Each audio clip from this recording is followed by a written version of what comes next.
Molten metal, carefully poured to mould into machine parts and ship panels using shanks and a crucible. A century-old technique, the epitome of industrial design. In its heyday, there used to be 140 foundries here in Teesside, Middlesbrough, in the north of England. Now the William Lane Foundry, which has been casting since 1862, is the only one left. The landmark transporter bridge that symbolised Teesside's industrial and engineering metal now shares the riverbanks with an oil rig under construction. This was the home of steel manufacturing until the last plant, owned by Chorus, Europe's second largest steel producer, closed in 2010. That shock of Chorus closing down their steel plant was, well, it shocked us to the bone really. That left probably around about 25–30% hole in our turnover. So we've been looking that's forced us to reinvent ourselves and look for avenues new.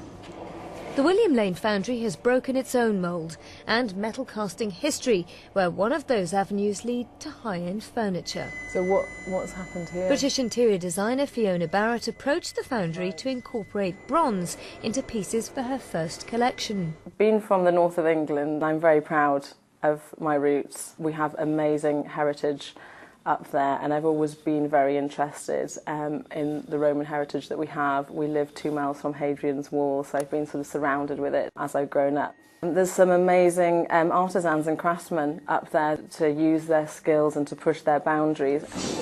When it comes to bronze, pushing boundaries comes at a cost.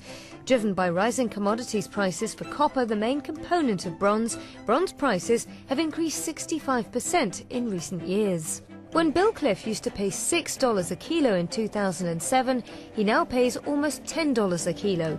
It's our biggest cost, other than electricity, is the price we pay for metal. And clearly we have to pass that. We can't absorb that. We have to pass it on to our customers, which is an issue. Prices from Barrett's collection that launches in October of this year can cost up to $53,000. Is looking to the Made in England brand as being something synonymous with luxury these days?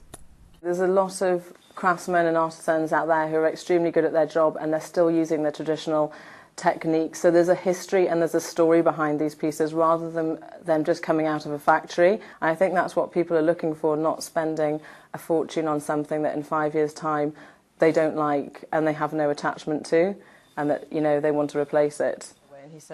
New clients, new products. Bill Cliff believes reinvention is the elixir that will get this lacklustre industry to flicker back to life.